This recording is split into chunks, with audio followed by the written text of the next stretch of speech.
Assalamualaikum warahmatullahi wabarakatuh. Apa kabar anak-anak semuanya? Semoga sehat selalu ya, dan tetap semangat belajar walaupun masih dalam keadaan daring atau online ya. Alhamdulillah hari ini kita akan belajar tentang Thaqofah Fikih di kelas 5 lagi. Dan hari ini kita akan membahas tentang tabarruj, hukumnya dan bahayanya, juga contohnya. Harus diketahui karena ini penting bagi perempuan maupun laki-laki yang punya saudara atau ibu atau adik perempuan, supaya kita terjaga dari perbuatan-perbuatan yang dilarang oleh Allah Subhanahu wa taala. Tapi sebelum belajar seperti biasa, kita berdoa dulu. Oke? Wahid Isnain Salas. A'udzu billahi minasy syaithanir rajim. Bismillahirrahmanirrahim. Allahumma anfa'na bima 'allamtana wa 'allimna ma yanfa'una wa zidna 'ilman nafi'a. Rabbi zidna 'ilma warzuqna fahma birahmatika ya arhamar rahimin.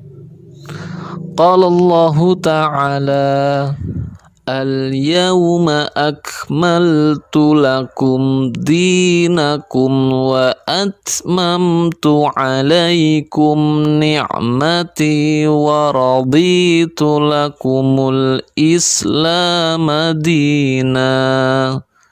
Artinya, pada hari ini telah aku sempurnakan untukmu agamamu dan telah aku cukupkan nikmatku untukmu dan telah aku ridhai Islam sebagai agama bagimu. Quran Surat Al-Ma'idah ayat 3. Alhamdulillah, kita akan melanjutkan pelajaran tentang hukum tabarruj dan bahayanya, juga contoh perbuatan tabarruj yang harus dihindari ya.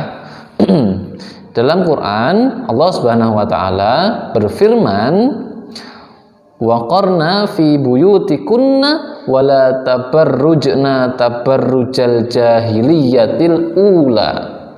Jadi ayat ini adalah ayat yang melarang seorang perempuan untuk melakukan tabarruj.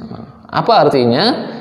Hendaklah kalian para wanita tetap di rumah kalian dan janganlah kalian bertabarruj dan seperti tabarruj orang-orang jahiliyah yang dahulu. Jadi orang-orang jahiliyah dahulu itu sering bertabarruj. Tabarruj itu apa, Ustaz? Tabarruj itu adalah menampakkan bagian yang indah dalam tubuh perempuan atau aurat perempuan, dan segala yang mengundang syahwat perhatian laki-laki yang bukan mahram. Jadi tabarruj itu bukan sekedar menampakkan aurat saja, tapi juga menampakkan aurat termasuk tabarruj, juga segala hal yang menarik perhatian laki-laki yang bukan mahram itu juga tabarruj. Nah, orang-orang jahiliyah dulu terbiasa menggoda laki-laki, memakai pakaian yang terbuka, memakai pakaian yang tipis, kemudian memakai wangi-wangian berlebihan sehingga untuk menggoda laki-laki yang bukan mahramnya. Ini kebiasaan orang-orang jahiliyah terdahulu. Maka ini juga perbuatan yang dilarang oleh Allah dan Rasul-Nya.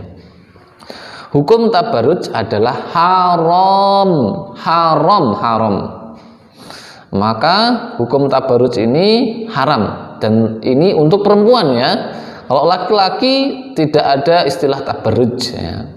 Tidak ada istilah tabarruj untuk laki-laki. Hukum tabarruj ini hanya untuk perempuan. Kenapa sih, Ustaz, kok untuk perempuan saja yang dilarang tabarruj? Laki-laki boleh pakai pakaian, laki-laki boleh pakai minyak wangi, laki-laki boleh kemudian tampil di depan umum, menarik semua orang, menarik perhatian semua orang boleh, kok perempuan kok nggak boleh? Kenapa? Karena Allah sayang sama antum, sehingga Allah menjaga diri antum supaya tetap terhormat. Maka bersyukur sama Allah. Antum tuh disayang sama Allah, dengan cara dilindungi dari pandangan laki-laki yang bukan mahram, laki-laki yang punya penyakit hati, laki-laki yang berniat buruk kepada antum. Karena wanita itu makhluk yang mulia yang harus dihormati. Maka cara menghormatinya adalah melarang untuk tabarruj. Ini cara Allah menghormati atau menyayangi perempuan. Maka tabarruj ini hukumnya haram bagi perempuan ya. Dan bukan termasuk tabarruj ya jika perempuan menampakkan auratnya di depan mahramnya sebatas yang sudah kita ketahui. Kalau kepada mahram bapak, ibu kandung, adik kandung itu kan ya terbatas yang biasa terlihat, segini, terus sedengkul ini boleh terlihat ya, rambutnya boleh terlihat, lehernya boleh terlihat. Itu kalau umumnya pada mahram yang sudah kita pahami, seperti ayah, ibu, adik kandung dan sebagainya. Tapi kalau kepada suami maka boleh semuanya, enggak ada istilah tabarruj sama sekali. Boleh terlihat semuanya, itu kepada suami. Dan kemudian kalau dia memakai wangi-wangian di depan suaminya itu bukan tabarruj yang dilarang, itu boleh, bagus malah. Nah, jadi menampakkan kecantikan, menampakkan aurat, berdandan yang berlebihan, berwangi-wangian berlebihan kalau di hadapan yang mahramnya sendiri, maka itu tidak dosa. Misalkan buat perempuan bertabarruj di depan perempuan, enggak apa-apa, halal. Yang haram cuman bertabarruj di depan laki-laki yang bukan mahramnya saja. Nah, jadi itu yang perlu difahami ya. Jadi berdandan berlebihan itu cuman haram di hadapan lelaki yang bukan mahramnya saja. Nah, tabarruj adalah perbuatan maksiat, maka harus dihindari dan dijauhi. Bahaya tabarruj apa aja Ustaz? Kok katanya berbahaya? Yang pertama, bahaya tabarruj yang pertama adalah mendapatkan dosa dari Allah Subhanahu wa taala karena kita melanggar syariatnya. Allah memerintahkan kita untuk jangan tabarruj, malah tabarruj, otomatis dapat dosa kan gitu. Yang kedua, mendapatkan laknat dari Allah Subhanahu wa taala. Rasulullah pernah bersabda, akan ada di akhir umatku nanti wanita-wanita yang berpakaian tapi telanjang, berpakaian tapi kelihatan semuanya, tipis banget, bentuk tubuhnya kelihatan. Di atas kepala mereka ada perhiasan seperti punuk unta. Nah, ini juga salah satu pengingat pakai kerudung itu yang biasa saja, jangan yang kayak ada tekonya di sini ya, yang menonjol ke atas gitu kayak punuk unta, itu juga nggak boleh. Sebagaimana hadis ini diterangkan, di atasnya ada punuk unta. Laknatlah mereka karena memang mereka itu terlaknat, dapat laknat dari Allah Subhanahu wa taala, dijauhkan dari rahmat Allah, dijauhkan dari kasih sayang Allah. Dalam hadis lain ada tambahan, mereka tidak akan masuk surga dan tidak dapat mencium bau surga. Padahal sesungguhnya wangi surga itu dapat dicium dari jarak sekian tahun. Ini salah satu dalil yang memberikan penjelasan bahwasannya orang yang tabarruj maka dia nggak dapat rahmat dari Allah, dia mendapatkan laknat dari Allah Subhanahu wa taala. Nah, perbuatan yang dilaknat Allah itu menandakan bahwa perbuatan itu adalah dosa besar yang akan mendapatkan siksa yang amat pedih.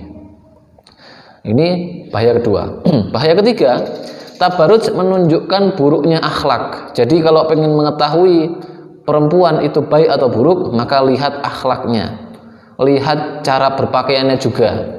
Kalau dia senang menggoda laki-laki yang bukan mahramnya, suka berpakaian bertabarruj, maka bukan perempuan yang baik, bukan perempuan yang solih, bukan perempuan yang solihah, bukan perempuan yang baik akhlaknya. Karena perempuan yang baik akhlaknya adalah perempuan yang menjaga dirinya dari perbuatan maksiat kepada Allah. Jika perempuan sudah melakukan tabarruj, maka itu menunjukkan buruknya akhlak perempuan. Itu yang ketiga. Yang keempat, bahayanya adalah merusak akhlak laki-laki. Laki-laki itu diperintahkan untuk menjaga pandangannya. Lelaki yang menjaga pandangannya adalah lelaki yang baik akhlaknya. Tetapi banyak akhlak lelaki rusak karena banyaknya wanita yang mengumbar auratnya dan mengumbar keindahan fisiknya saja. Akhirnya laki-laki ikut menilai wanita hanya dari fisiknya dan tidak lagi memandang baik akhlaknya.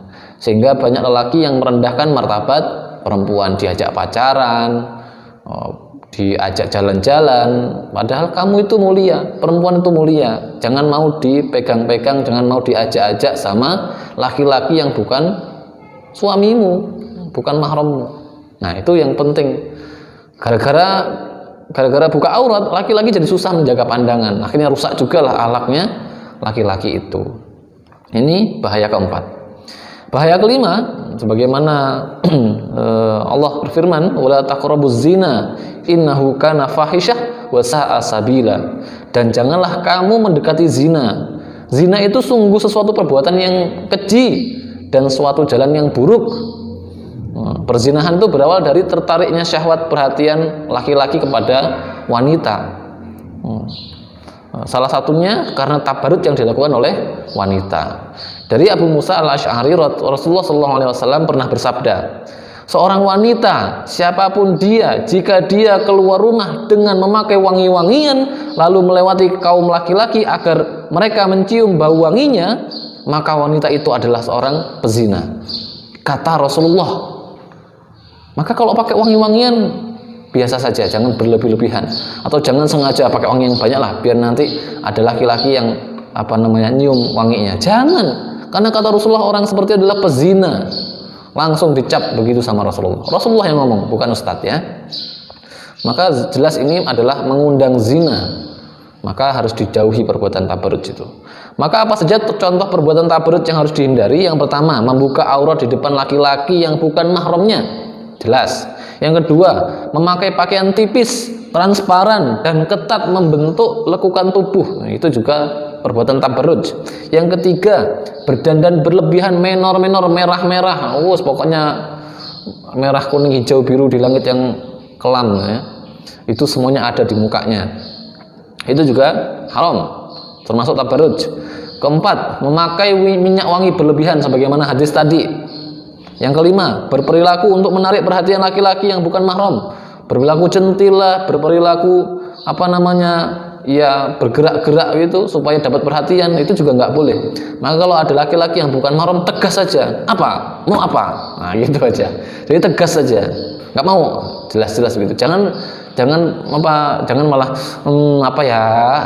jangan gitu. Harus tegas. Ini perempuan, harus begitu ya. Supaya nggak diganggu. Yang keenam, bersuara mendayu-dayu untuk menggoda lelaki yang bukan mahramnya. Ayolah mas, ayolah. Nah, itu nggak boleh. Jadi jangan mendayu-dayu di depan laki-laki yang bukan mahram. Haram, itu termasuk tabarruj. Yang ketujuh, udah pakai kerudung tetapi tidak menutup dada. Kan ada kerudung yang diputer-puter kayak kayak lingkaran. Nggak boleh. Itu juga nggak benar, karena kerudung itu untuk menutupi dada sampai menutup dada.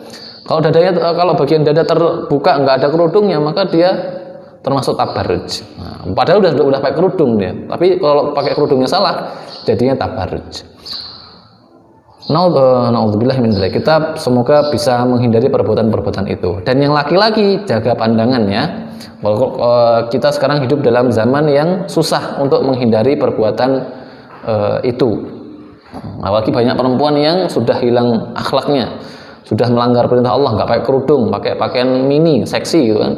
Itu jaga pandangan, jangan dilihatin. Nanti supaya mata kita ini nggak rusak, supaya hati kita bersih, hati kita tidak kotor. Nah, itu yang diperintahkan oleh Allah dan Rasulnya. Maka demikian pelajaran untuk hari ini, semoga bisa difahami. Kita cukupkan sampai di sini. Kita tutup sama-sama dengan membaca lafaz hamdalah, alhamdulillahirabbil alamin, dan doa penutup majelis. Subhanakallahumma wa bihamdika asyhadu an la ilaha illa anta astaghfiruka wa atubu ilaik. Kurang lebih mohon maaf. Assalamualaikum warahmatullahi wabarakatuh. Bye bye.